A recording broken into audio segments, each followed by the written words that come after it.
kegiatan hari ini. Tapi sebelum mulai, sebelumnya saya buka dengan panjalumat. Om Swastiastu. Assalamualaikum warahmatullahi wabarakatuh. Salam sejahtera untuk kita semua. Shalom, namo buddhaya. Apa kabar? Bagaimana kabarnya adik-adik sekalian hari ini?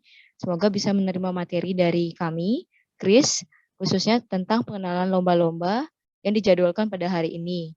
Oke, langsung saja. Yang pertama, kakak akan membawakan materi bersama Kak Sucahya. Itu materinya adalah pengenalan KOPSI. Adik-adik pasti masih familiar atau kurang familiar dengan yang namanya KOPSI. Langsung saja, next slide.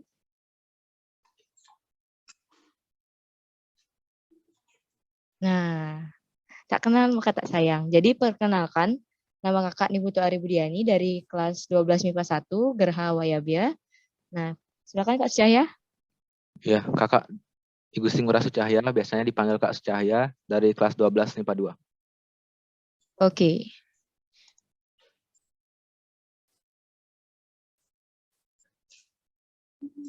Nah, silakan Kak Sucahya, dikasih pemahaman adik-adiknya apa sih sebenarnya KOPSI itu. Oke, jadi sekarang kita akan bahas KOPSI ya. Ini adalah salah satu lomba penelitian yang ada di Indonesia. Seperti yang teman-teman lihat, KOPSI itu adalah singkatan dari kompetisi penelitian siswa Indonesia. KOPSI itu kompetisi penelitian yang digelar oleh Kementerian Pendidikan, Kebudayaan, Riset, dan Teknologi melalui Pusat Prestasi Nasional. Jadi di sini yang perlu adik-adik baris bawahi adalah tentang penelitian. Next, Ri. Jadi di dalam kompetisi ini fokusnya adik-adik adalah untuk melakukan suatu penelitian. Jadi sekarang pertanyaannya adalah apa itu penelitian? Nah, penelitian itu kalau misalnya kita ambil dari KBBI, itu adalah kegiatan pengumpulan, pengolahan, analisis, dan penyajian data yang dilakukan secara sistematis dan objektif untuk memecahkan suatu persoalan atau menguji suatu hipotesis untuk mengembangkan prinsip-prinsip umum. Nah, kakak yakin kalau misalnya adik-adik ini sebenarnya udah sering meneliti berdasarkan dari definisi ini. Contohnya, misalnya teman-teman lagi buat tugas, teman-teman pasti ngumpulin sumber-sumber dulu kalau mau belajar, terus diolah mana sih materi-materi yang teman-teman perluin, terus dianalisis. Sebenarnya itu udah salah satu implementasi dari penelitian sebenarnya. Tapi untuk penelitian yang di sini itu dibuat secara sistematis dan lebih objektif lagi. Dan itu kita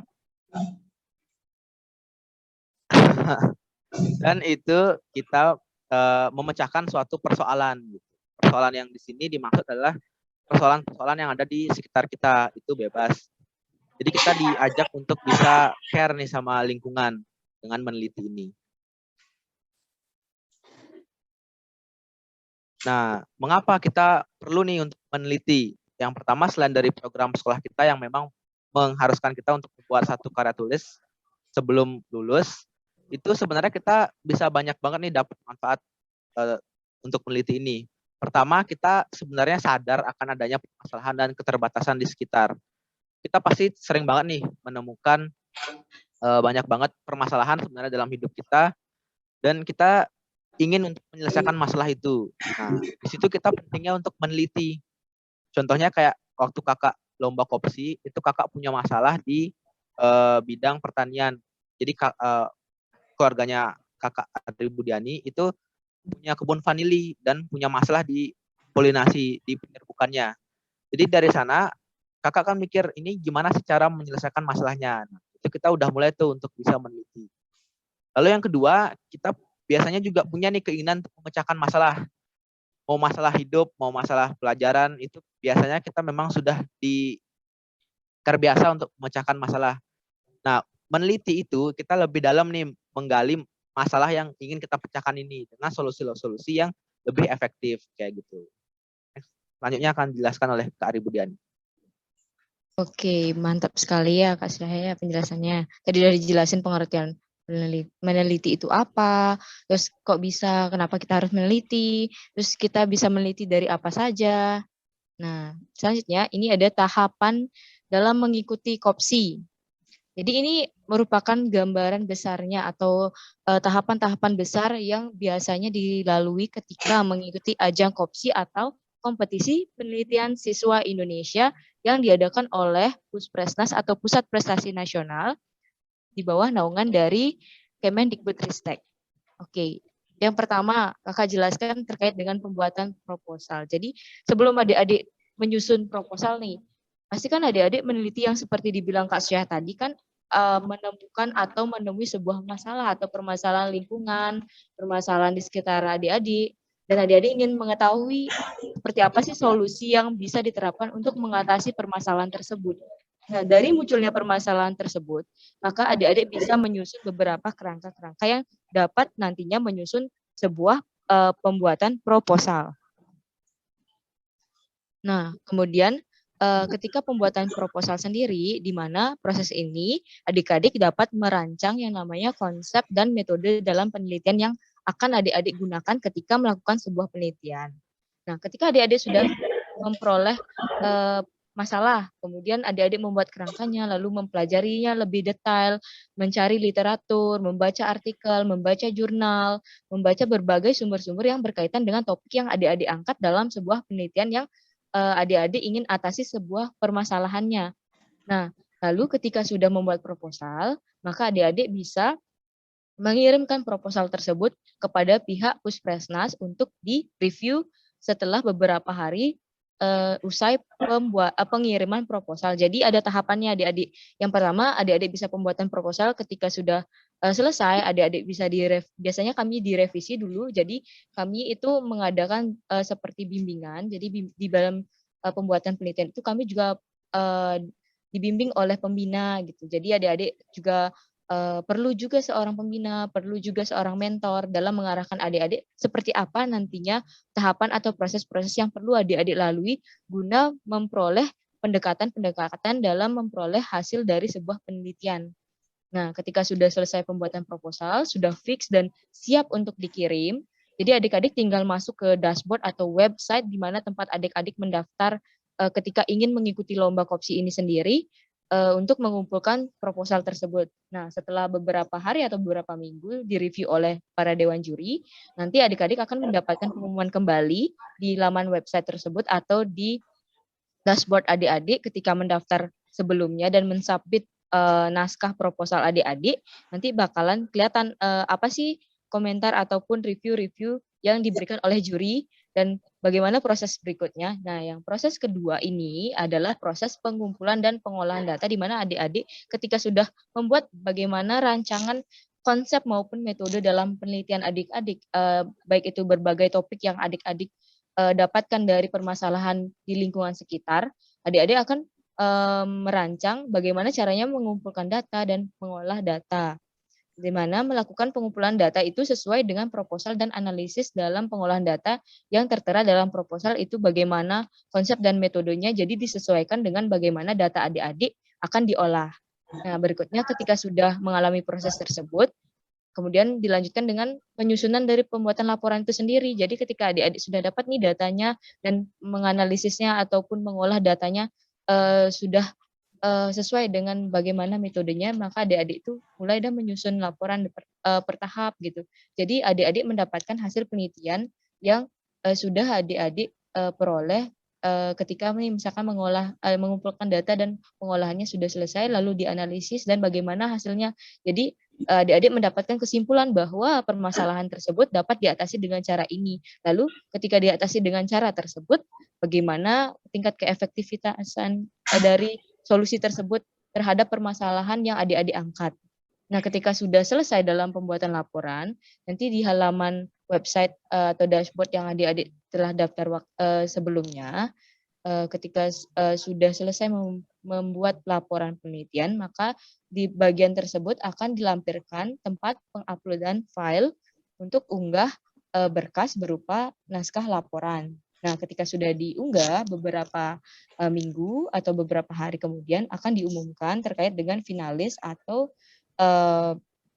siswa yang lolos tahap finalis dalam ajang kompetisi penelitian siswa Indonesia sendiri.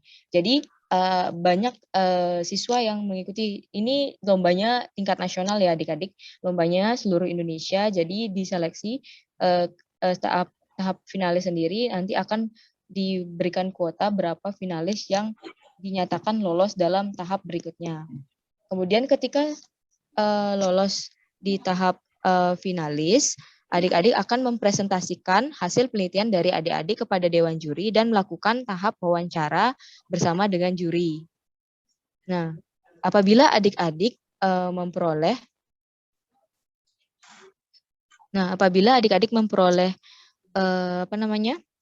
memenangkan atau medali emas, baik itu medali perak dan lain sebagainya. Jadi khusus untuk delegasi atau menjadi delegasi dari Indonesia sendiri, itu yang diambil adalah siswa pemenang dari medali emas KOPSI atau kompetisi penelitian siswa Indonesia untuk mewakili Indonesia di ajang Regeneron ISAF dan YIC atau Young Inventor Challenge sebagai pertimbangan juri. Itu biasanya sih dipertimbangkan lagi, misalkan adik-adik dapat emas dari beberapa tim, kemudian akan dirapatkan kembali dan sesuai keputusan juri ada beberapa penelitian yang sekiranya diumumkan oleh juri itu sangat sesuai untuk menjadi delegasi dari Indonesia sendiri, akan diundang langsung dan diberikan surat langsung untuk menjadi delegasi atau perwakilan Indonesia dalam bersaing dengan negara lain di ajang Regeneron ISAF maupun YIC. Oke, kakak lanjut. Nah, ini dia adik-adik KOPSI. Sebenarnya sih Kak, kalau aku mau penelitian tentang sosial media atau tentang ekonomi atau tentang bisnis, itu masuk ke mana sih? Itu ngambil bagian apa sih? Nah, ini dia adik-adik. Ada bidang-bidang dalam kompetisi penelitian siswa Indonesia ini dibagi menjadi 3 secara garis besar. Yang pertama ada matematika, sains, dan teknologi atau yang sering kita sebut dengan MST. Nah, yang kedua itu adalah fisika, terapan, dan rekayasa atau FTR. Yang ketiga itu adalah ilmu sosial dan humaniora. Nah, untuk yang matematika, sains, dan teknologi ini banyak sekali bidangnya, baik itu di bagian farmasi, kemudian ada teknik kimia, ada lingkungan, bioteknologi, ada peternakan, ada environment, ada banyak adik-adik. Namun pada bagian sains dan teknologi sendiri itu lebih menekankan pada penerapan sains dasar atau secara ilmiah itu merupakan penelitian atau mengatasi sebuah solusi permasalahan dalam bidang sains dengan benar-benar memperhatikan ilmu sains murni dan dasar. Kemudian untuk di bagian fisika, terapan, dan rekayasa itu ada banyak contohnya, misalkan kayak robotik atau aplikasi atau software gitu. Terus ada tentang rekayasa, teknik permesinan dan lain sebagainya, itu juga masuk. Namun dalam fisika terapan juga bisa mencakup juga bagian dari lingkungan, misalkan pertanian, misalkan tentang bisnis dan lain sebagainya. Namun pada bagian fisika terapan sendiri itu lebih menekankan pada rekayasanya atau pada bagaimana terapan dari alat maupun inovasi yang adik-adik susun. Jadi matematika, sains, dan teknologi ini atau MSc ini bisa juga mencakup alat, namun dia lebih menekankan pada bagian sains murni. Nah, kemudian yang ketiga ada ilmu sosial dan humaniora. Ilmu sosial dan humaniora ini berkaitan dengan pendidikan, kemudian sosial, ekonomi, dan lain sebagainya, itu yang berkaitan dengan ilmu-ilmu sosial dan analisis yang berbentuk social science.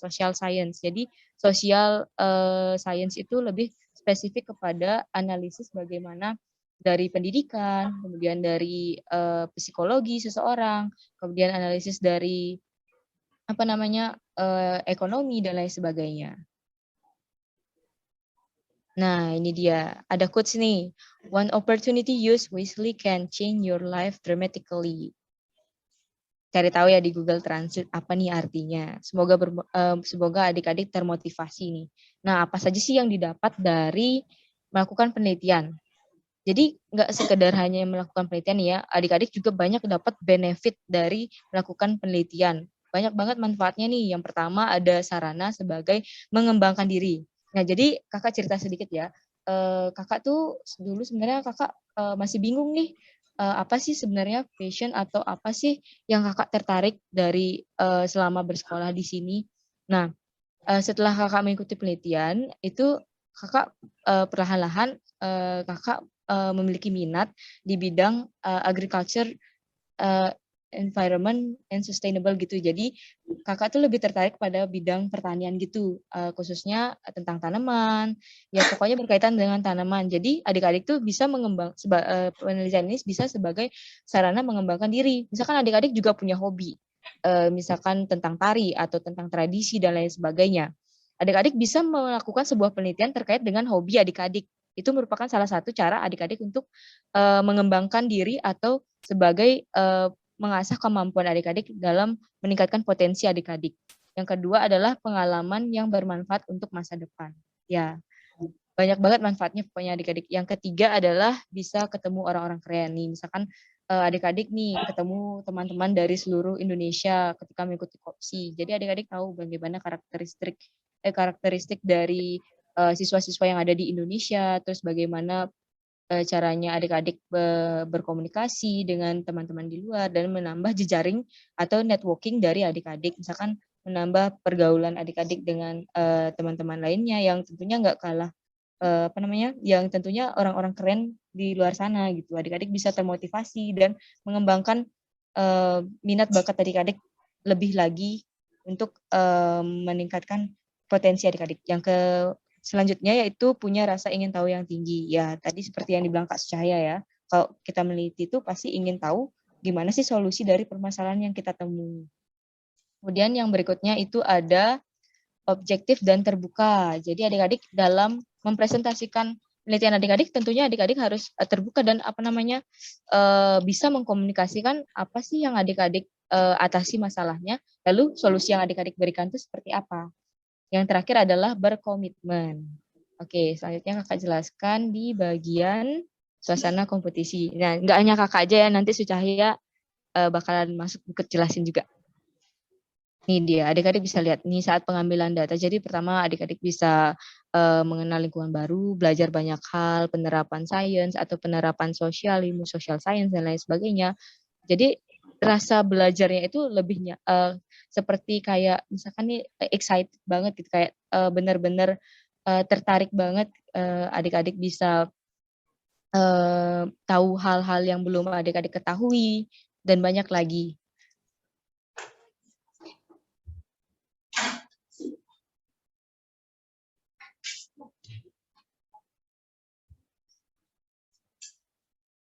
Oke, masih di sini ya. Jadi nyambung dari tadi, dari apa yang kakak jelasin di apa itu meneliti gitu ya. Jadi mungkin adik-adik ini baru ya mengenal istilah meneliti atau baru nih berkecimpung di dunia penelitian gitu kan. Karena dari sekolah juga ada program DRS. Jadi yang tadi meneliti itu adalah pengambilan, pengolahan, penganalisisan gitu kan suatu masalah untuk kita bisa memecahkan masalah tersebut gitu kan. Jadi dari yang dilihat dari gambar, pertama kakak analisis dulu nih. Kakak wawancara para peneliti punya masalah apa sih mereka di dalam kebunnya mereka gitu. Ternyata dapat nih, kakak dapat masalah di bidang polinasi gitu. Ternyata mereka susah nih polinasinya karena kalau misalnya nggak tepat waktu di polinasi nanti harus nunggu lagi sekitar 8 bulan gitu untuk bisa ada bunganya lagi gitu kan. Terus kakak buat alat gitu di gambar sebelah kiri itu kakak buat alat uh, untuk mendeteksi kapan sih waktu yang tepat untuk polinasi gitu. Nah, untuk kita bisa tahu gimana waktu yang tepat itu kan kita perlu analisis dulu ya apa aja sih parameter yang bisa kita pakai. Kita bisa lihat dari warna daunnya gitu kan kalau contohnya kakak gitu kan. Jadi di sini kita dilatih untuk peka gitu dalam meneliti itu. Terus juga kita nggak akan sendirian dalam meneliti, jadi akan ada pembina juga di anggota DRS itu bakal ada pembina. Yang paling umum biasanya pembinanya Pak Kada Yuli dan Pak Wayan Madia ya. Itu dan Mak Nara juga, Mak Narawati. Ya,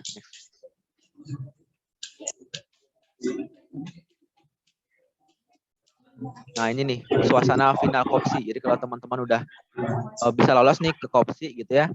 Nanti seperti yang dibilang Kak Aribodeni tadi, kita bisa ketemu nih sama orang-orang keren. Meskipun waktu ini kakak ketemunya secara online ya. Ini bisa ketemu Pak Ganjar, bisa berkomunikasi langsung, bisa nanya-nanya. Itu salah satu apa namanya benefit nih, manfaat kalau teman-teman ikut kompetisi yang seperti ini gitu.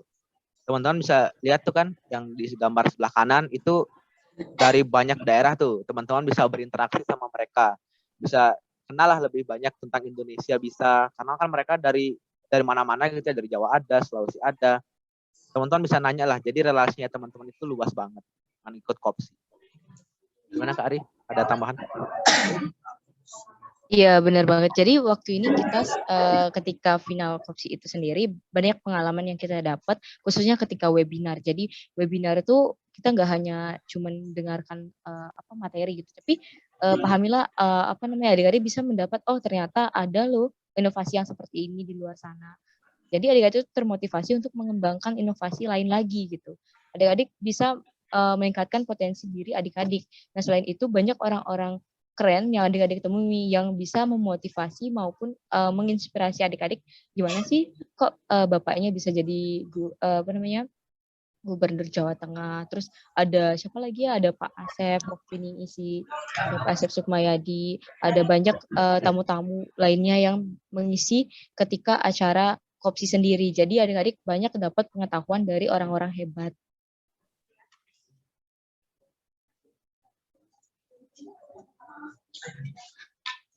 Nah, ini dia ada beberapa prestasi dari Kopsi sendiri. Jadi dari tahun ke tahun dulu sebelum namanya jadi Kopsi ya, kakak cerita sedikit. Itu dulu namanya adalah OPSI, Olimpiade Penelitian Siswa Indonesia. Jadi di tahun 2020 ini adalah Kopsi pertama kali. Jadi namanya dari sebelumnya angkatan terakhir dari OPSI sendiri adalah 2019. Kemudian di 2020 itu diganti menjadi Kopsi. Oke, next. Nah, ini juga prestasi dari ajang Kopsi ini baru tahun lalu ya, adik-adik. Nah, tadi membahas tentang Regeneron ICF kan tadi kakak udah jelasin tuh kalau misalkan nih dari pertimbangan juri itu seperti apa, siapa sih yang bakal menjadi delegasi Indonesia dalam ajang internasional. Nah, Regeneron ICF atau Regeneron International Science and Engineering Fair tahun 2021 sendiri itu diadakan secara virtual. Jadi sebenarnya di tahun sebelumnya itu apa namanya angkatan Kopsi maupun opsi sebelumnya itu pernah juga mewakili Indonesia atau delegasi Indonesia di ajang ISEF. Dulu itu namanya Intel ISEF, jadi disponsorinya itu oleh Intel, namun sekarang oleh Regeneron. Nah, di sebelumnya itu langsung berangkat ke Amerika adik-adik. Jadi yang mengadakan Regeneron ISEF ini merupakan sebuah ajang sains maupun penelitian terbesar di dunia. Jadi yang ikut itu tidak hanya anak-anak SMA adik-adik. Kakak tanya teman-teman kakak waktu di ISEF itu ada yang dari negara-negara lain itu ada yang umur 14 tahun, ada yang umur berapa ya 20, 21. Jadi ini tuh tingkatannya umum. Jadi ada yang udah kuliah, ada yang masih SMP gitu umurnya. Jadi mereka di sana muda-muda udah meneliti gitu. Terus ISEF sendiri diadakan oleh Society for Science, jadi lembaga yang menaungi tentang riset yang berpusat di Amerika Serikat. Ini risetnya dunia ya adik-adik. Dan selain ada ISEF, itu ada yang ini berikutnya. Sucaya, mungkin Kak Sucaya mau nambahin? Oke.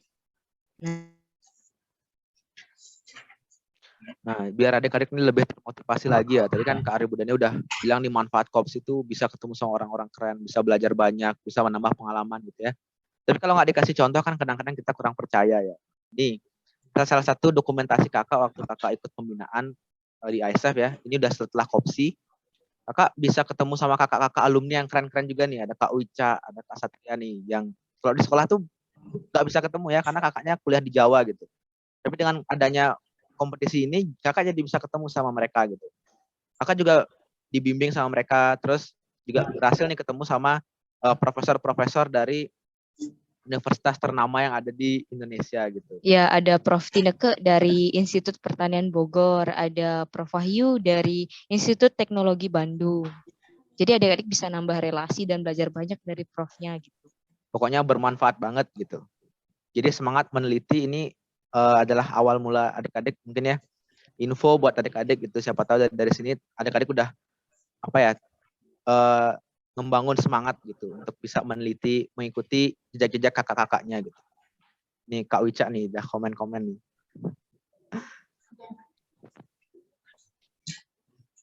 Oke, selain ada tadi ISEF ya, ini ada YIC atau Young Inventors Challenge.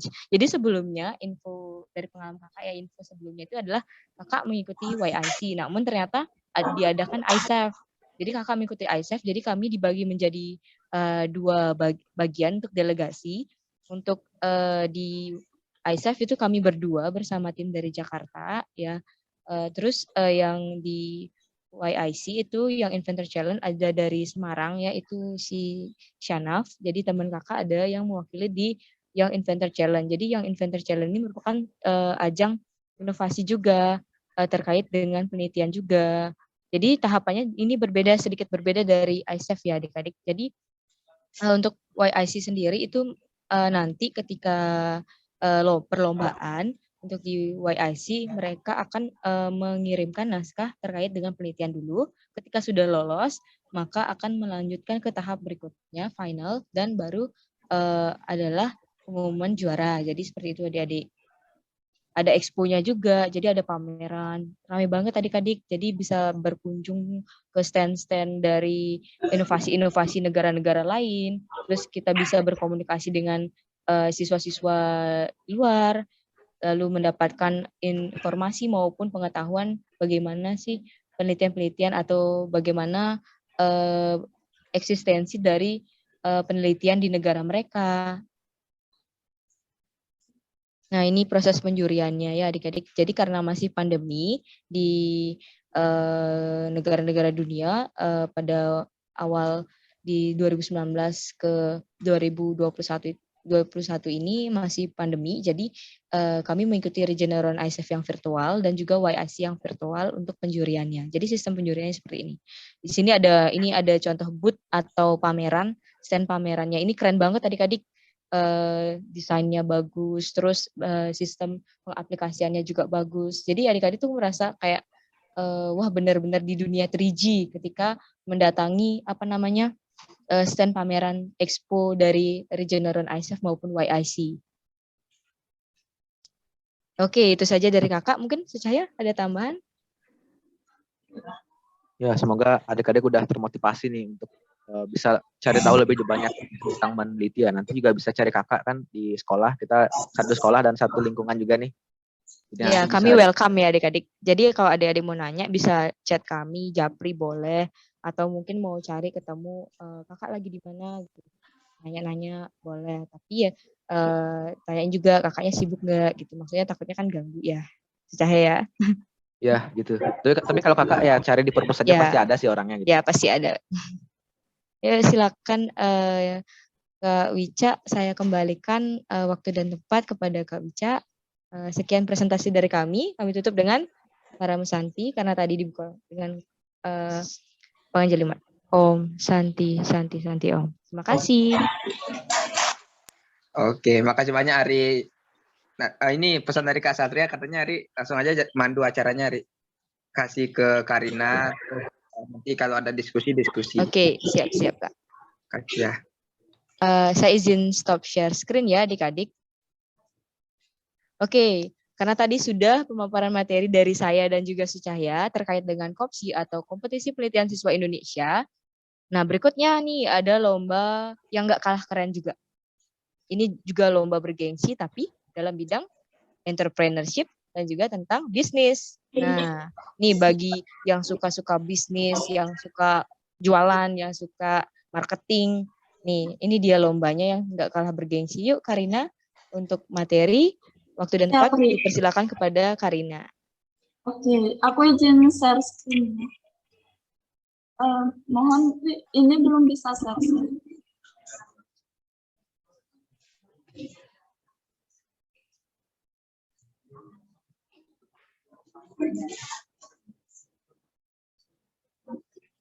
Kak Wicca izin itu Karina bisa dijadikan CEO host Kak. Oh sudah.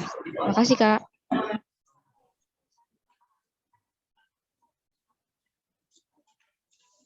Apakah PPT-nya sudah terlihat? Oke, Sudah. terima kasih atas kesempatan yang telah diberikan kepada saya. Sebelumnya, mari kita buka dengan Om Swastiastu. Om Swastiastu. Nah, kali ini saya akan mempresentasikan terkait salah satu ajang lomba yang sering diikuti oleh sekolah kita, yaitu Fiksi. Fiksi adalah singkatan dari Festival Inovasi dan Kewirausahaan Siswa Indonesia. Nah, sebelumnya, perkenalkan saya Nikadek Karina Dewi, bisa dipanggil Karina. Saya dari Gerha Pascima di SMA Negeri Bali Mandara. Nah, langsung saja, Fiksi itu adalah ajang kompetisi bergensi yang diadakan oleh Pusat Prestasi Nasional atau Puspresnas di bawah naungan Kementerian Pendidikan, Kebudayaan, Riset, dan Teknologi atau Kemdikbudristek. Nah, sebagai wadah bagi siswa untuk menuangkan ide gagasan di dalam dunia wirausaha.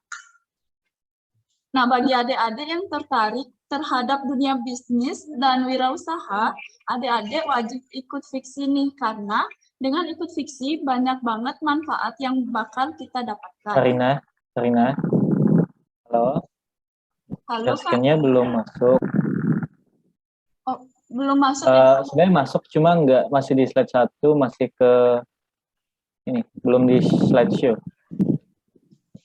Atau enggak coba diulang share screen, tapi dia share screen-mu gitu. Coba di-unsure. Oke, di-share ulang, tapi share-nya yang full screen gitu.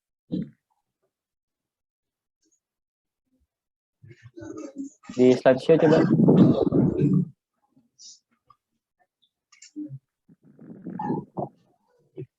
Sudah terlihat, Kak? Masih sama sih kayak tadi. Mungkin yang di sana siapa? Tolong dibantu. Untuk Oke. yang di Labasan nanti Sucaya langsung ke sana, Pak. Mau berapa?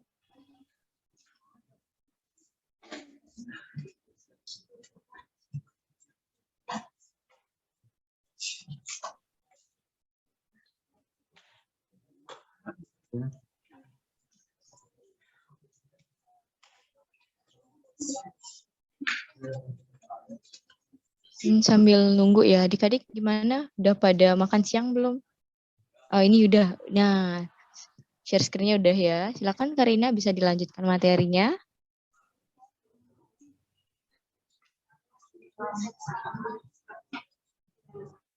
Nah, apakah sudah terlihat, Ari dan adik-adik? Sudah, Karina, sudah. Nah, oke, jadi ulang ya. Perkenalkan, saya Karina dari Gerha Pascima. Nah, Fiksi itu adalah kompetisi yang diadakan oleh Pusat Prestasi Nasional atau Puspresnas di bawah naungan Kementerian Pendidikan, Kebudayaan, Riset, dan Teknologi atau Kemdikbudristek sebagai wadah bagi siswa untuk menuangkan ide dengan gagasan di dalam dunia wirausaha. Nah, bagi adik-adik yang tertarik nih dengan dunia wirausaha ataupun bisnis, bisa ikut ajang kompetisi Fiksi yang diadakan setiap tahun oleh Puspresnas. Nah, dengan ikut Fiksi, kita bisa belajar dasar-dasar bisnis. Karena kita pasti bakalan belajar dalam mengelola dan membangun bisnis sesuai dengan ide yang kita tuangkan dalam proposal Fiksi. Yang kedua, manfaat Fiksi adalah menambah relasi dan pengalaman. Pasti banyak nih wawasan baru yang kita dapatkan selama mengikuti lomba Fiksi, yang mungkin tidak dapat diajarkan di kelas-kelas pada umumnya. Dan yang ketiga, menambah kesempatan untuk berprestasi.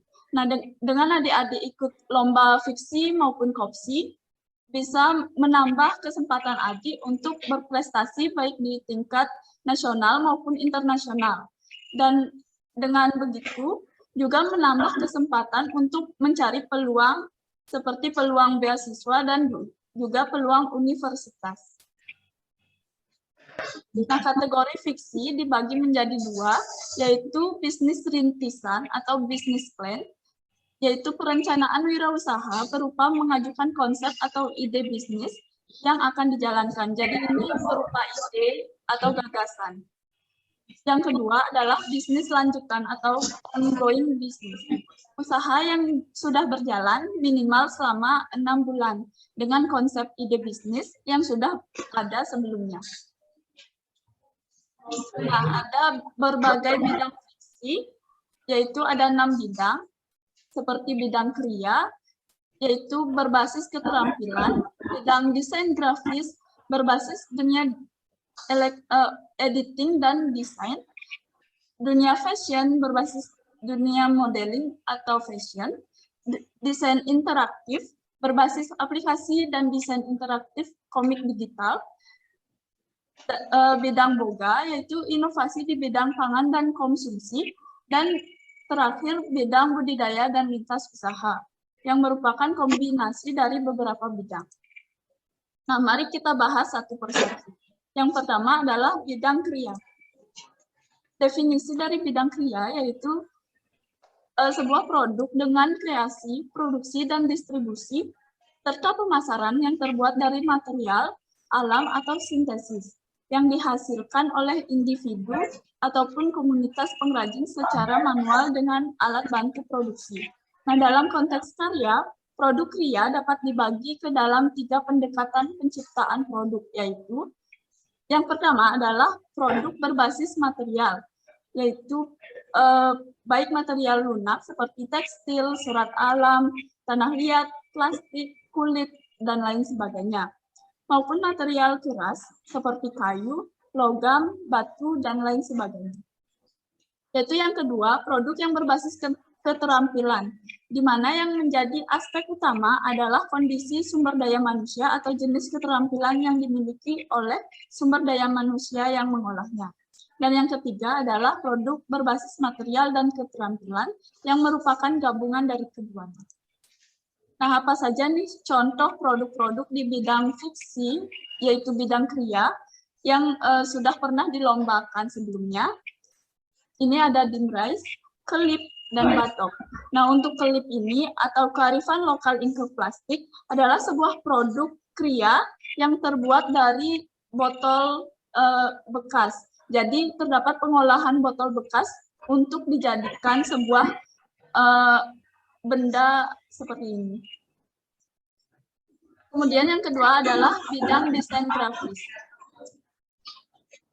Bidang desain grafis adalah bidang wirausaha dengan kegiatan usaha kreatif dalam ranah rekayasa visual yang menggunakan bahasa komunikasi visual yaitu huruf dan gambar untuk menyampaikan pesan dan disampaikan melalui media atau desain dengan tujuan menyampaikan informasi, identifikasi atau memberi identitas, dan mempersuasi hingga mengubah perilaku khalayak sosial. Nah, contohnya adalah karikatur, komik digital, stiker apps, desain kemasan, buku atau majalah cetak, desain huruf atau font, dan desain kartun, dan lain sebagainya. Nah, kalau adik-adik punya keterampilan di bidang editing, cocok banget untuk ikut fiksi di bidang desain grafis ini. Yang ketiga adalah bidang fashion. Bisnis di bidang fashion merupakan jenis bisnis yang harusnya bisa beradaptasi dengan perubahan yang terjadi di dunia. Fashion pada dasarnya adalah gaya hidup masyarakat di suatu masa tertentu yang cenderung ditentukan, digemari, dan digunakan sebagai style atau gaya dalam berpenampilan. Untuk contoh produk fashion, yaitu seperti adanya tas inovatif dan mode pakaian. Dalam hal ini, adik-adik bisa menguatkan kearifan lokal budaya kita untuk dipadukan atau dikombinasikan ke dalam produk-produk fashion. Seperti misalkan terdapat kain batik, itu dikombinasikan dengan tas sehingga kearifan lokal budaya yaitu batik tetap dapat terjaga kelestariannya. Yang keempat adalah bidang desain interaktif, animasi, dan video. Nah, definisi bidang desain interaktif yaitu karya-karya interaktif seperti permainan, game, ataupun aplikasi digital dapat disertakan di kategori desain interaktif. Game dan aplikasi digital, media, dan audiovisual. Konten kreatif berupa karya audiovisual atau gambar bergerak seperti video dan animasi saat ini sangat digemari oleh kalangan muda Indonesia. Nah, bagi adik-adik yang suka merancang sebuah game atau aplikasi permainan, bisa ikut fiksi di bidang desain interaktif ini. Nah, contohnya adalah yaitu aplikasi permainan Valkyrian Arts, aplikasi Balikara, aplikasi Tuka-Tuku, dan Evis Seri, dan lain sebagainya.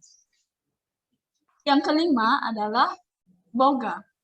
Nah, salah satu bagian dari fiksi ini mempunyai definisi yaitu merupakan pengolahan makanan atau minuman siap saji maupun siap masak.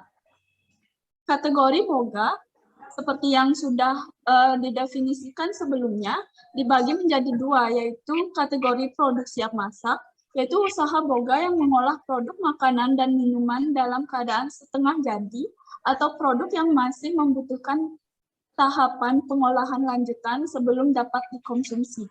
Yang kedua adalah kategori produk siap saji, yaitu usaha boga yang mengolah produk makanan dan minuman dalam keadaan siap disajikan atau produk yang tidak membutuhkan tahapan pengolahan lanjutan yang dapat dikonsumsi secara langsung. Nah, jadi jelas ya di sini bahwa bidang boga terdapat dua jenis, yaitu produk siap masak dan produk siap saji. Nah, contoh produk boga yaitu olahan makanan ringan seperti jeda kepal, Victory Chip. Nah, ada lagi yang di SMA Negeri Bali Mandara yaitu sate litasa, juga merupakan contoh produk di bidang boga. Yang keenam adalah budidaya dan lintas usaha. Nah, bidang budidaya dan lintas usaha adalah bidang yang terakhir di fiksi. Karena fiksi mempunyai 6 buah bidang. Adapun definisi dari budidaya dan lintas usaha yaitu adalah jenis bidang usaha yang merupakan kombinasi antar bidang dan tidak termasuk dalam kelima bidang usaha sebelumnya, yaitu kriya, desain grafis, fashion, aplikasi, dan permainan interaktif digital, serta boga. Di antaranya budidaya, pengolahan, dan rekayasa, serta bidang-bidang yang berada pada lingkup ekonomi industrial. Nah, contoh dari bidang fiksi pada kategori budidaya dan lintas usaha yaitu Reware, di mana Reware mengkombinasikan sebuah sistem digital dengan adanya sistem berupa produk dan juga pengolahan limbah. Dalam Reware ini juga mengutamakan kinerja sistem. Jadi, Reware masuk ke dalam bidang budidaya dan lintas usaha karena merupakan produk atau ide yang terdiri dari beberapa kombinasi bidang, yaitu ada bidang digital, ada bidang produk atau outputnya juga, seperti itu. Nah, ini adalah sekilas tentang alur pendaftaran fiksi tahun 2021. Nah, tahun lalu ini adik-adik. Pertama, kita mulai dengan mendaftar akun pada laman fiksi. Biasanya laman tersebut akan disebarkan pada IG, fiksi maupun Puspresnas. Kemudian setelah akun terverifikasi, peserta membuat dan mengunggah proposal.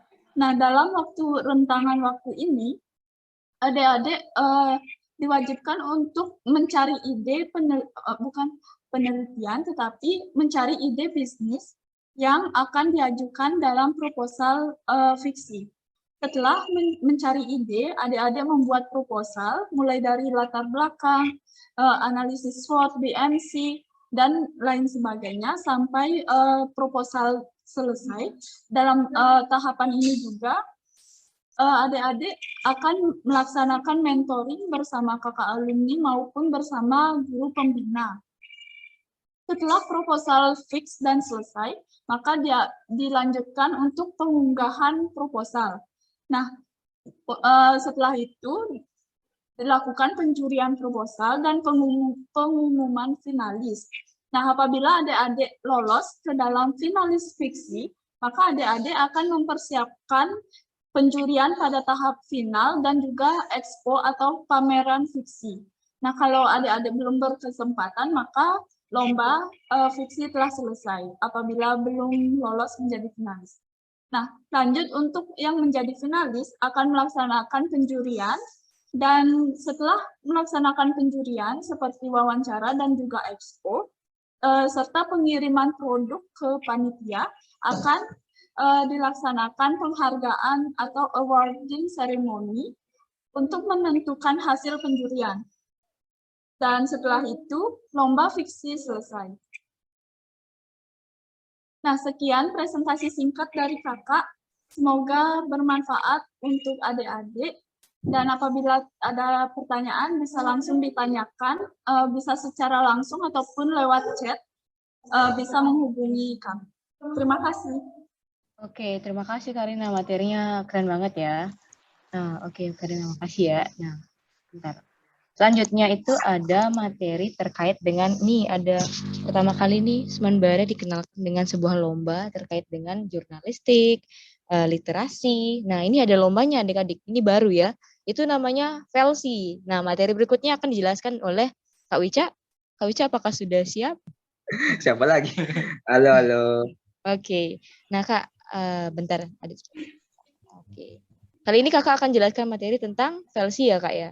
Nggak Jadi ini jelasin baru ya. materi. Ya, Cuma kenalkan, ngobrolin. memperkenalkan. Ya, Yang namanya memperkenalkan. Velsi. Waktu dan tempat dipersilakan kepada Kak Wica. Halo semua adik-adik, makasih banyak ya waktunya. Nah, karena ini udah jam 14.04, biar nanti adik-adik ada kesempatan untuk bertanya, kakak bakal menjelaskan sedikit aja ya, singkat. Nah, kalau misalkan adik-adik kurang tertarik gitu sama penelitian, tapi sebenarnya harus tertarik ya karena dipaksa. Ya, kalaupun nggak tertarik penelitian ataupun kewirausahaan, ada alternatif lomba lain yang sama bergengsinya, tingkatnya sama nasional, dan tahapannya bahkan jauh lebih mudah daripada yang lain. Kalau penelitian kan harus bukan penelitian sekian bulan, kalau macam. Kalau wirausaha harus bikin usaha sekian bulan gitu. Nah, kalau yang ini, kalau adik-adik punya semangat untuk menulis cerita fiksi kayak cerpen, kayak gitu, nah boleh masuk lomba ini, namanya Velsi, Festival Literasi Siswa Indonesia. Nah, bidang-bidangnya ada cerita pendek, ada tentang jurnalistik, dan lebih spesifiknya kalau tahun lalu itu artikel future itu, dan juga sama fotografi. Nah, kalau cerita pendek mirip-mirip lah, yang ada pasti udah banyak tahu cerita pendek itu kayak gimana. Intinya membuat sebuah cerita yang nggak terlalu panjang, ya gitu. Cerita pendek nggak terlalu panjang. Kalau fotografi nanti adik-adik diminta untuk menciptakan atau mendapatkan karya fotografi, terus nanti diunggah di media sosial Instagram kalau nggak salah. Nah, nanti itu diatur di sana letakannya segala macam, sama nanti narasi ceritanya disiapkan. Jadi foto adik-adik itu bukan hanya foto yang bisa dilihat dinikmati secara mata aja keindahannya, tapi juga memiliki cerita di dalamnya. Intinya seperti itu. Nah, kemudian yang untuk jurnalistik, yang artikel future itu intinya adalah membuat suatu artikel atau melakukan aktivitas jurnalistik, menghasilkan berita, tapi yang enak, fokusnya untuk hiburan, untuk ada cerita menarik gitu untuk diginin, bukan hanya menceritakan informasi. Nanti kalau adik-adik masih bingung, kami di Kris nanti bakal ada gininya, apa itu namanya, sesi untuk memberikan materi terkait itu. Nah, nanti kan setiap Sabtu, Kris akan memberikan materi. Nah, materinya ini sekarang baru berfokus kepada penelitian dulu beberapa minggu ke depan. Kemudian beberapa minggu selanjutnya fokusnya tentang bisnis. Nah, minggu berikutnya itu akan dipecah. Jadi adik-adik yang berminat ke programming, bikin alat, ngerjain masang-masang sensor, atau coding-coding aplikasi, bikin website, itu bisa masuk ke kelas yang pertama. Sedangkan adik-adik yang berminat ke penulisan, menulis artikel ilmiah atau menulis laporan penelitian, proposal segala macam, itu bisa masuk ke kelas yang kedua. Nah, kalau untuk yang kelas tentang literasi itu akan kami berikan juga nanti. Jadi intinya yang ingin aku sampaikan adalah adik-adik punya alternatif untuk mengikuti lomba lain selain penelitian dan kewirausahaan. Udah, itu aja dari aku. Semoga adik-adik kenal gitu sama lomba yang satu ini. Nanti kalau ada yang dibingungkan, kami ada mekanismenya untuk mengajarkan atau memberikan pengetahuan kami ke adik-adik untuk di bidang lomba itu. Sekian Ari, nanti bisa diarahkan untuk tanya jawab ya. Pasti siapa tahu adik-adiknya pengen nanya. Makasih, semangat. Oke, makasih banyak Kak Wica. Oke. Nah, ini sekarang udah masuk sesi tanya jawab nih. Adik-adik udah punya pertanyaan belum? Atau masih mikir-mikir mau nanya apa ya? Ada yang angkat tangan nggak nih? Coba kita lihat. Aku add spotlight dulu bentar. Yang lagi satu. Ada yang nanya kah? Kok belum ada yang? Oh, ada tuh yang di belakang tuh. Mungkin bisa diajukan pertanyaannya, Dik. Silakan.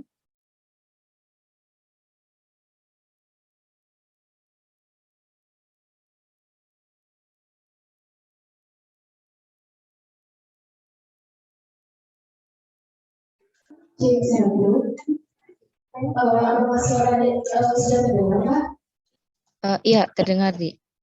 Silakan. Baik, sebelumnya terima kasih atas kesempatan yang telah diberikan kepada saya. Perkenalkan nama saya Syarif Purniarti dari Pulau Bunda. Nah, di sini saya mau bertanya Kak ya divisinya. Nah, divisi ini kan ada berbagai bidang seperti bidang klien, boga dan lain-lain. Nah, menurut Kakak sendiri, bidang mana Kak yang lebih berpeluang dalam dikembangkan seperti itu Kak? Terima kasih. Oke, tadi pertanyaannya adalah, saya konfirmasi nih ya, terkait dengan bidang-bidang yang ada di fiksi yang bisnis nih, yang memiliki peluang ya, Adik-adik, yang ditanyakan tadi ya. Iya, bidang mana? Oke. Silakan ditanggapi dari Karina maupun Kak Wica mungkin. Terima kasih atas kesempatannya.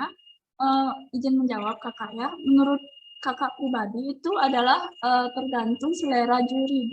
Jadi tidak bisa dipastikan dengan sangat pasti seperti itu berapa bidang apa saja yang memiliki peluang untuk menjadi atau lolos ke dalam finalis karena tergantung dari selera juri masing-masing bidang. Nah, mungkin dari kakak-kakaknya dan juga Ari sama Sucahya ada tambahan. Terima kasih.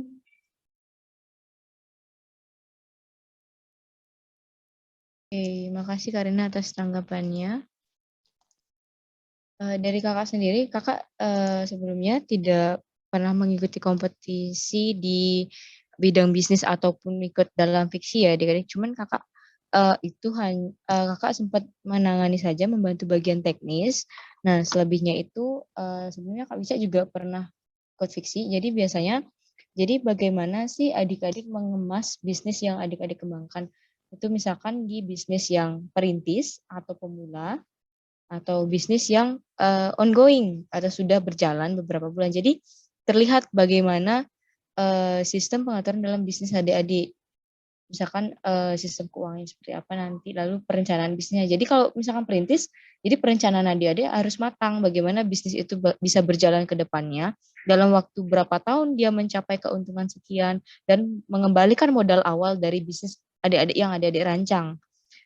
Begitu juga dengan yang bisnis ongoing. Jadi apakah sebelum-sebelumnya dari beberapa bulan kemudian bagaimana sistem bisnis adik-adik yang adik-adik kembangkan, sistem pemasarannya seperti apa, lalu bagaimana peluang dari produk yang adik-adik buat. Jadi perhatikan juga produk adik-adik karena adik-adik dari produk itu sendiri akan menentukan bagaimana pangsa pasar maupun bagaimana target-target market atau target-target penjualan yang adik-adik akan tentukan. Misalkan nih, adik-adik punya produk motor misalkan kayak pabrik-pabrik sepeda motor dan lain sebagainya. Targetnya siapa gitu. Jadi adik-adik harus menentukan itu dulu, produknya itu apa, peluangnya bagaimana saat ini, kondisi saat ini. Jadi adik-adik bisa searching dari sekarang, bisa googling atau cek Google inovasi yang menurut adik-adik itu berpeluang untuk dikembangkan beberapa tahun ke depan maupun saat ini dan juga memiliki peluang pasar yang besar. Kemudian bidang lainnya itu banyak peluang sih sebenarnya adik-adik masing-masing bidang ini banyak peluang dengan inovasi adik-adik tentunya adik-adik bisa membaca peluang pasar, kemudian melakukan survei, mungkin adik-adik bisa melakukan survei terkait dengan survei dari produk yang yang misalkan saat ini adik-adik ingin buat, bagaimana misalkan adik-adik membuat Google Form gitu tentang produk apa yang adik-adik ingin buat, atau misalkan meminta teman-teman adik-adik untuk mengisi form tersebut. Kira-kira teman-teman adik-adik itu banyakkan tertarik kepada produk apa, dan umur, misalkan adik-adik menentukan tentang rentang umur gitu. Adik-adik memberikan pertanyaan kepada teman-teman adik-adik, kira-kira kalau remaja umur SMA segini menariknya tentang apa. Jadi adik-adik bisa tentukan juga adik-adik bisa buat produk apa dan masuk ke dalam bidang apa. Itu sih yang kakak tahu ya untuk beberapa terkait dengan bisnis untuk bidang di fiksi sendiri. Nah, selebihnya mungkin Kak Wica ada tambahan?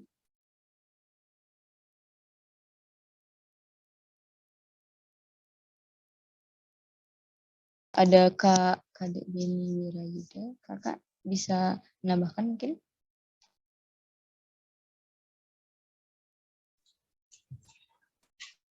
Oke, ini ada Kak Wica.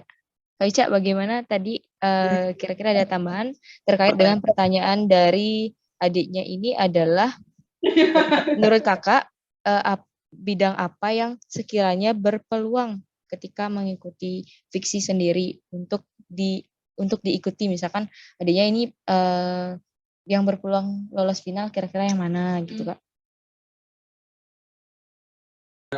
Sebenarnya mah bidang apa aja berpeluang ya masuk final ya. Yang penting itu nanti kualitasnya, entah itu dari kualitas kayak keunikannya. Makanya kan ada di pedoman rubrik-rubrik penilaiannya apa aja yang dinilai, entah itu keunikan atau mungkin bisnisnya segala macam. Nah, makanya untuk meningkatkan kualitas itu nanti kami coba kasih materinya biar adik-adik paham tentang dasar bisnis kayak gimana, dasar cari ide bisnis yang bagus itu kayak gimana, yang menarik segala macam. Nanti akan kami coba kasih. Cuma kalau yang pertanyaan bidang apa yang berpeluang, semuanya peluangnya sama. Semua peluangnya sama. Yang penting itu kualitasnya nanti ditingkatkan gitu. Nah, nantilah gininya materinya. Itu aja, Rik. Oke, terima kasih banyak Kak Wica.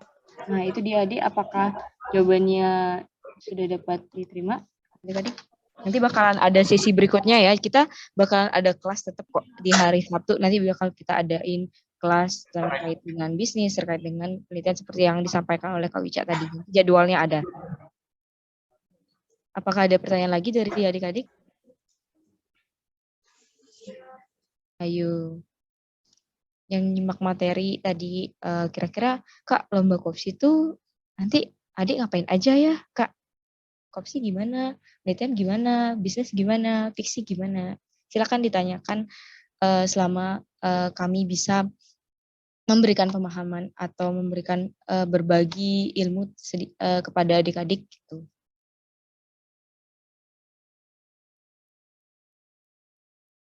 Apakah tidak ada pertanyaan? Dari adik-adik kelas 10 ada? Siap, ada Kak. Silakan langsung ditanyakan.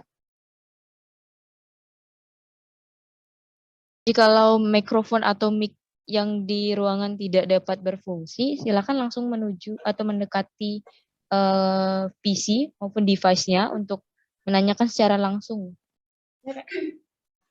Baik Kak, terima kasih atas kesempatan yang diberikan kepada adik. Perkenalkan, nama adik itu Eka Kusmayanti dari kelas 2 bersahabat. Adik izin bertanya Kak, bagaimana sih cara kita itu mencari ide penelitian yang baik dan menarik tapi belum ada misalnya di Google? Oke, jadi saya izin menanggapi dulu ya Kak Ica. Mungkin setahu saya ya dari pengalaman kakak pribadi, awalnya kenapa sih kakak bisa mendapatkan ide tersebut? Nah, kakak ceritain dikit nih ya.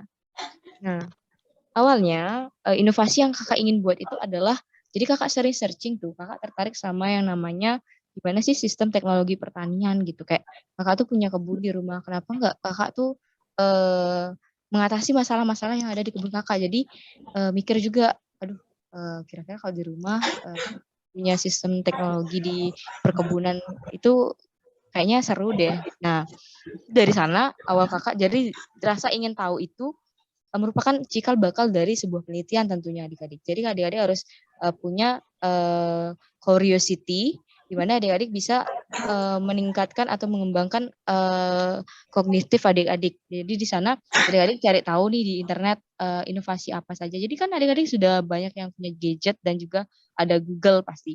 Tanyakan sama Google. Nah, itu inovasinya apa. Jadi kakak awalnya itu milihnya IoT Smart Garden. Tapi itu ada beberapa hal yang kakak perlu pertimbangkan. Jadi, waktu ini kan kakak sempat tanyakan kepada kakak-kakaknya yang sekiranya di materi di kuliah itu kan sudah mendapatkan materi yang lebih terkait dengan bagaimana sistem dalam digitalisasi maupun teknologi maupun terkait dengan penelitian. Nah, kakak tanyakan ke Kak Wicca waktu itu. Jadi kakak konsultasi sempat cerita-cerita sama kakaknya. Jadi adik-adik kalau misalkan mau nanya boleh langsung japri juga. Nah, itu terkait dengan inovasi kira-kira yang cocok seperti apa. Jadi pertimbangkan juga kemungkinan terburuknya. Jadi adik-adik perlu mempertimbangkan inovasi adik ini berjalan seperti apa dan inovasi ini kira-kira kemungkinan terburuknya ketika ada kendala bagian ini seperti apa penanganannya. Nah, lalu kakak ditanyakan gimana nggak dispesifikasi kepada sebuah tanaman. Nah, oh iya, jadi kakak mikir gitu, oh iya di rumah saya ada tanaman apa aja. Jadi kakak ingat-ingat di rumah ada tanaman apa sih? Terus kakak cek di Google itu gimana sih tingkat komoditas dari tanaman-tanaman itu. Maksudnya itu tingkat ekspornya gimana, tingkat impornya gimana, produktivitas dari tanamannya gimana. Jadi di kebun tuh ada coklat, ada cengkeh, ada vanili, jadi banyak. Tapi peluang yang besar diberikan oleh tanaman-tanaman tersebut adalah ada di tanaman vanili. Jadi kakak memilih tanaman tersebut sebagai cikal bakal dari permasalahan yang kakak tangani untuk permasalahan di dalam penelitian. Kakak cari tahu, tanya paman kakak. Jadi kakak kan tinggalnya sama paman nih. Kakak tanya-tanya nih, biasanya kok vanili itu diapain ya? Terus kalau untuk menghasilkan produktivitas seperti apa? Kakak cari di Google, banyak baca ya. Intinya literasi itu penting sebenarnya adik-adik. Membaca itu merupakan sering membuat kita tambah ingin tahu atau tambah tidak tahu karena belum mengetahui beberapa informasi lainnya gitu. Jadi adik-adik saat ketika literasi bacanya jangan baca novel doang ya, tapi baca juga kayak literatur, baca tentang artikel, baca jurnal, itu juga penting adik-adik. Jadi literasi itu mencakup banyak hal. Nah, dari baca itu kakak tahu informasi, oh ternyata vanili karakteristiknya seperti ini dan lain sebagainya. Terus dari sana lah muncul beberapa permasalahan yang kakak temukan. Jadi kakak analisis, oh permasalahan yang vanili itu punya banyak adik-adik. Jadi sebelum menanam vanili itu ada permasalahannya. Setelah menanam pun ada permasalahannya. Begitu juga setelah pemanenan vanili itu ada permasalahan. Tapi yang sering diangkat atau kakak baca nih, kakak cari di Google, ini ternyata udah sering nih banyak yang mengangkat ide-idenya atau apa namanya permasalahannya itu ternyata sering dibahas dan kakak lihat kok ini banyak ya dan salah satu kakak membaca salah satu buku kakak menemukan buku waktu itu buku digital ya e-book kakak cari-cari di Google khususnya adik-adik harus cari juga website-website yang berkaitan dengan pemerintahan misalkan Kementerian Pertanian nih dia menerbitkan buku apa saja lalu kakak baca terkait dengan buku vanili waktu itu ternyata di sana ada beberapa permasalahan yang tercantum dalam buku tersebut namun tidak dibahas secara rinci. Jadi kakak mikir gini sama saya diskusi juga ternyata bagaimana kalau kita mengangkat ini. Jadi kakak mulai dari sana mencari tahu terkait dengan hal yang lebih spesifik lagi. Jadi adik-adik bisa mengklasifikasikan permasalahan atau persoalan terkait dengan sebuah penelitian yang bisa menjadikan hal tersebut sebagai ide atau ide dari sebuah penelitian gitu adik-adik. Itu saja sih dari kakak. Mungkin dari Kak Ica ada tambahan, dari Karina mungkin, atau Sucahya. Cukup. Izin sedikit menambahkan, berdasarkan pengalaman pribadi, selain dengan literatur juga kakak juga sering berdiskusi gitu dengan teman ataupun dengan kakak mentor terkait pencarian ide. Jadi alurnya seperti ini, kita perlu untuk care terlebih dahulu dengan lingkungan ataupun isu-isu yang terjadi di lingkungan sekitar kita. Misalkan seperti sekarang ini ada varian baru dari corona. Nah, itu gimana mau solusi yang kita tawarkan, baik di bidang pendidikan ataupun di bidang kesehatan, untuk lebih efisien dalam mencegah penyebaran virus corona. Nah, setelah kita care dengan up to date seperti itu, dengan berita dan isu sosial ataupun politik yang terjadi di lingkungan kita mulai tuh mencari informasi dan berdiskusi. Karena diskusi itu juga perlu untuk menambah sudut pandang kita terkait masalah atau isu-isu yang terjadi di lingkungan sekitar. Nah, dari sana pasti akan ketemulah titik terang seperti itu. Apa yang perlu kita lakukan untuk menyelesaikan suatu masalah. Jadi, ide itu bermuncul dari suatu masalah. Yang terpenting, adik-adik harus menemukan sebuah masalah yang realistis dan bisa untuk dipecahkan, namun belum ada solusinya. Nah, hal tersebut, dari permasalahan tersebut, kita membuat suatu inovasi yang nantinya akan menjadi ide penelitian dari kita. Tapi setiap ide penelitian itu belum tentu bisa dijadikan penelitian. Nah, seperti itu. Itulah fungsinya kenapa kita harus berdiskusi ataupun berkonsultasi dengan kakak mentor ataupun pembina untuk merealisasikan bagaimana implementasi dari ide yang akan kita buat tersebut. Nah, jadi pertamanya kita perlu mencari permasalahan di sekitar atau dimanapun terlebih dahulu untuk dipecahkan. Nah, solusi yang kita tawarkan itulah ide yang bisa kita angkat untuk penelitian. Itu aja sih berdasarkan pengalaman kakak. Terima kasih.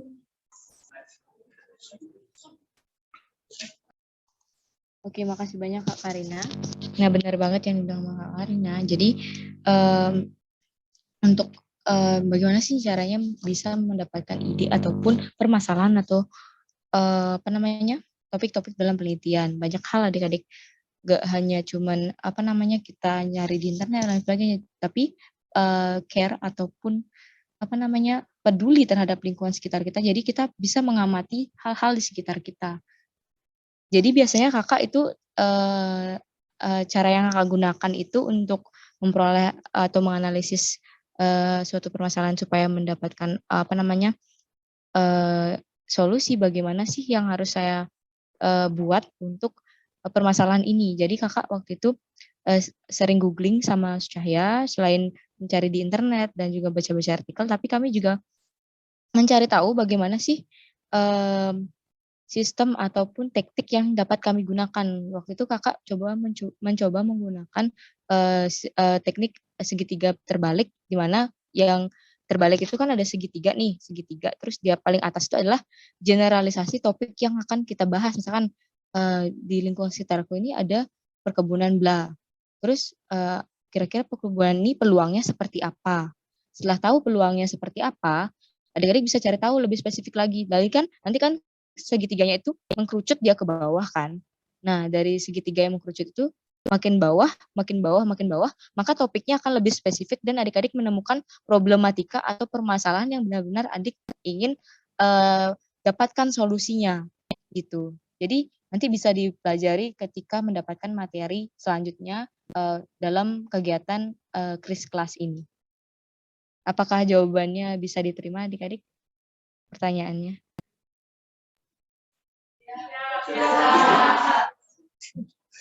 Oke, ada pertanyaan lagi mungkin terkait dengan VLC, itu nanti dijelaskan ada sesi berikutnya.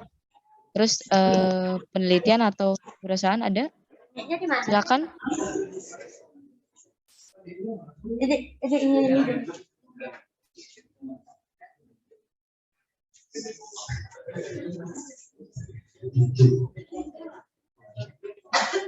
Terima kasih atas kesempatan yang diberikan kepada adik.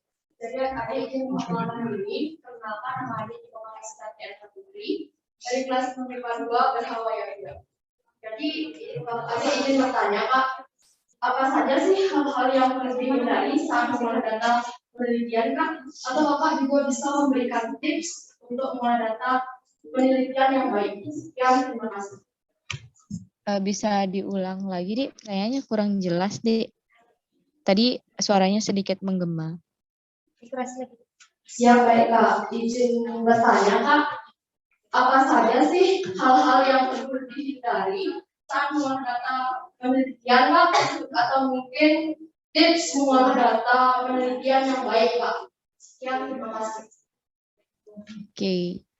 Nah, Kakak jelaskan secara general dulu, nanti kakak-kakak yang lain, mungkin di sini ada Kak Wica, ada Kak Pande, ada Kak Beni, ada Syahya, dan juga Karina, bisa ditanggapi juga nanti ditambahkan.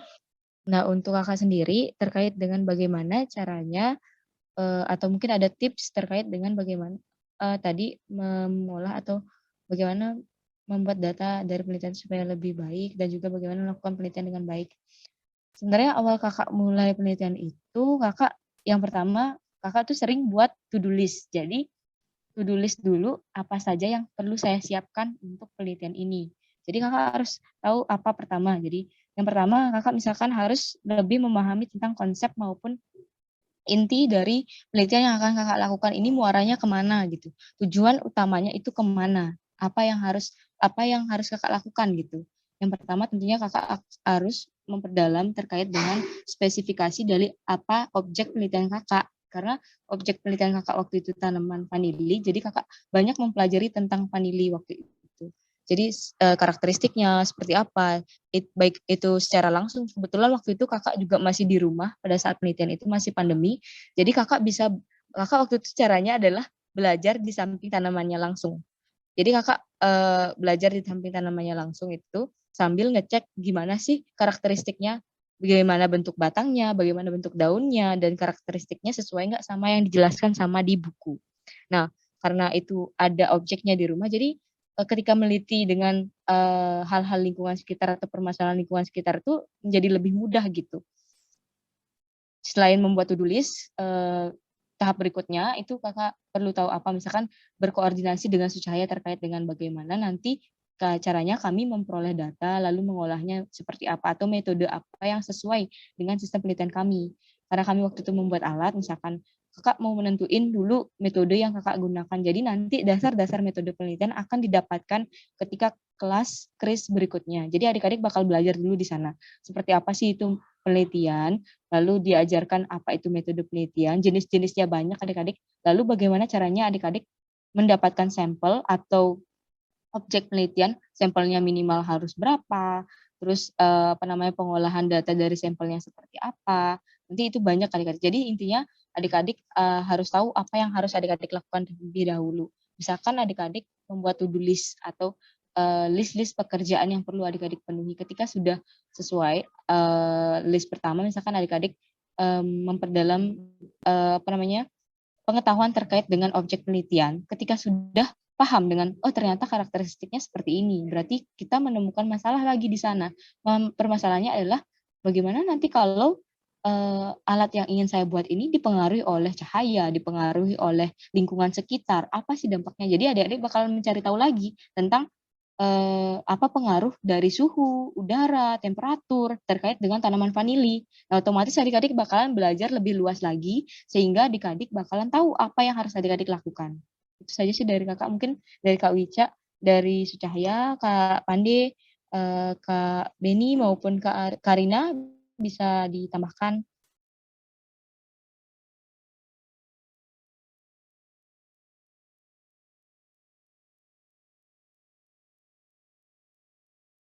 Silakan Kak Pandi, mungkin ada dari pengalaman kakak seperti apa? Halo Kak Pandi. Wah, sepertinya Kak Pandi lagi ada. Karina mungkin mau menambahkan?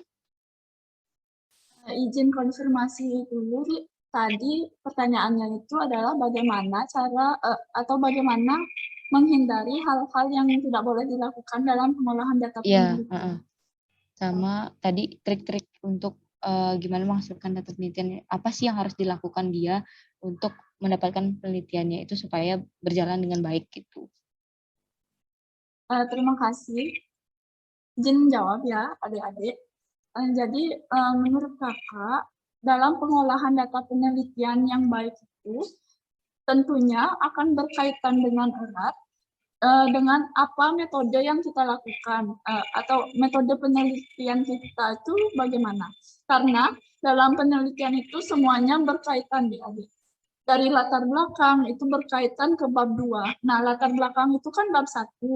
Itu menjadi dasar untuk bab-bab selanjutnya. Latar belakang berkaitan ke bab 2 dan bab 2 juga berkaitan ke bab 3.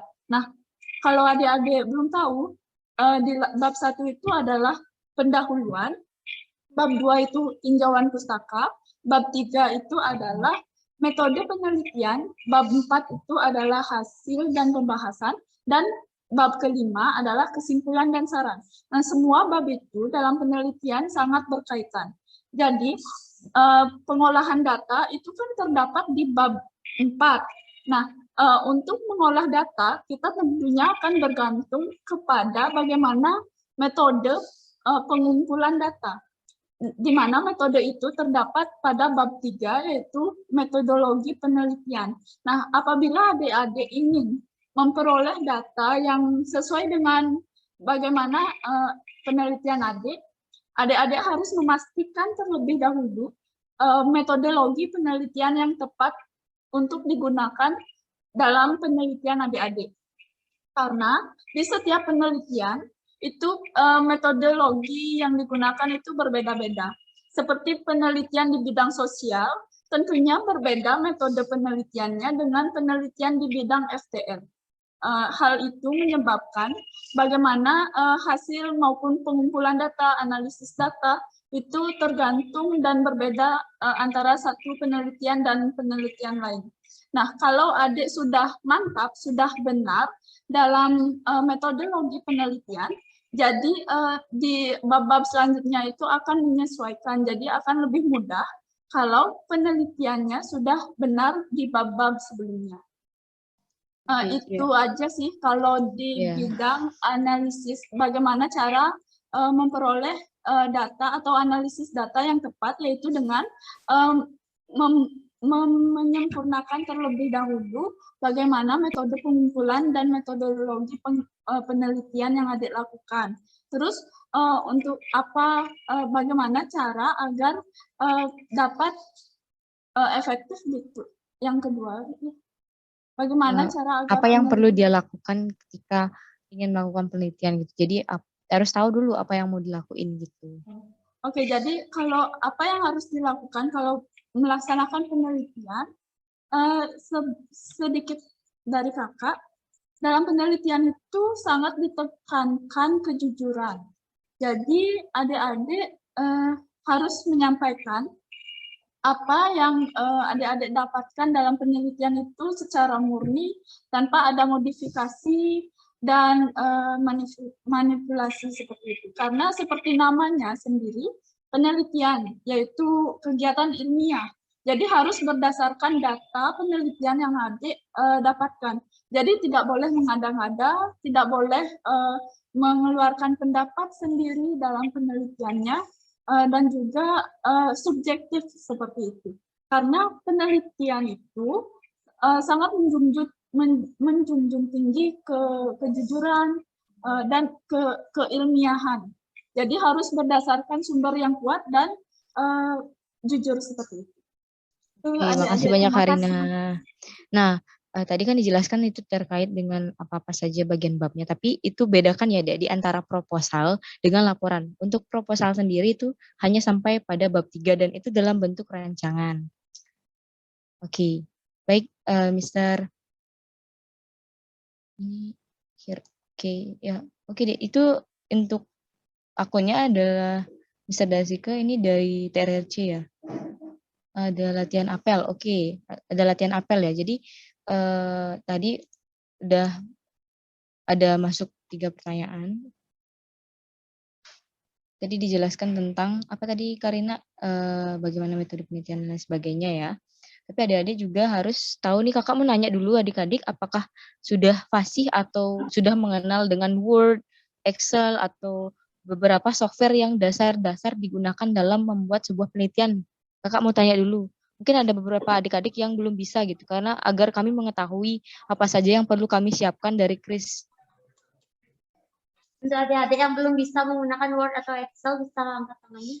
Coba diangkat tangan, angkat tangan dulu atau acungkan tangan yang belum fasih atau belum kenal dengan Microsoft Word, Microsoft Excel, dan beberapa Microsoft ataupun software lainnya yang menunjang penelitian agar kami bisa menyiapkan materi maupun hal-hal dasar yang digunakan adik-adik dalam membuat penelitian. Jadi kami bisa menyiapkan kelas-kelas tersebut. Nih Kak Wica, ini adik-adiknya mungkin belum fasih nih Kak, yang kelas 10 terutama Kak. Terkait Fasih apa? dengan Word, Excel, maupun beberapa perangkat software lainnya yang sering digunakan untuk penelitian Kak. Jadi kan kami membuat penelitian itu perlu hal-hal itu Kak, atau penguasaan dari tools-tools terkait dengan pembuatan penelitian gitu Kak. Oke. Sekarang kan udah 14.30 ya, katanya bakal ada latihan apel. Nah, jadi aku statement terakhir aja sekarang. Makasih banyak adik-adik udah mau join, terus kakak-kakaknya Kak Ari sama Karina udah mau ngisi materinya, makasih banyak. Oh, ini ada Kak Satria nih. Nah, jadi intinya nanti dari Chris bakal kan udah nyiapin materi tuh. Jadi kalau misalkan adik-adik ngerasa materinya kurang atau lebih baik diarahkan ke hal yang lain dulu. Kayak tadi kan belum paham Microsoft Word, belum paham Excel, belum paham skalanya. Nanti disampaikan aja, nanti minta tolong pengurus untuk nyampein kira-kira materi apa yang lebih penting untuk diajarkan gitu. Kan kemarin pengurus kan udah tahu materi-materi apa aja yang akan diberikan kan. Nah, nanti kalau misalkan ada materi lain yang diperlukan kayak tadi Word, ditampung aja dulu, nanti kita diskusikan. Jadi mungkin kita akan kasih materi itu terlebih dahulu sebelum beranjak ke materi yang lain. Nah, nanti minta tolong pengurus untuk ngurusin itu. Nah, untuk yang minggu depan akan ada materi yang sama seperti ini, kelas yang sama, jam 13 sampai jam 14.30. Materinya tentang pencarian ide. Tadi kan kayaknya ada yang banyak penasaran tentang gimana caranya nyari ide. Itu akan diajarkan caranya, ada teorinya, paradigma penelitiannya ada, cara pandang segala macam, dan cara cari idenya udah ada. Dan harapannya adik-adik mas tetap semangat gitu untuk ngikutinnya. Dan itu kan pemberian materi secara rutin setiap Sabtunya. Nah, kemudian kalau adik-adik ada yang berminat untuk ikut kompetisi kayak opsi, fiksi atau versi itu, kami akan sediakan mekanisme untuk pembinaannya. Nah, mekanisme pembinaannya barangkali minggu depan tak jelaskan ya. Soalnya kalau tahun sekarang kan bakal ada kegiatan lain. Jadi minggu depan aja aku sampaikan. Jadi intinya terima kasih banyak. Semoga pengurus bisa pengurus KIR sama Gebra bisa membantu kami di KIR untuk melancarkan kegiatan-kegiatan seperti ini. Terima kasih banyak. Silakan nanti Ari atau pengurus yang lain ditutup sesinya biar adik-adik bisa melaksanakan kegiatan selanjutnya. Makasih. Thank you.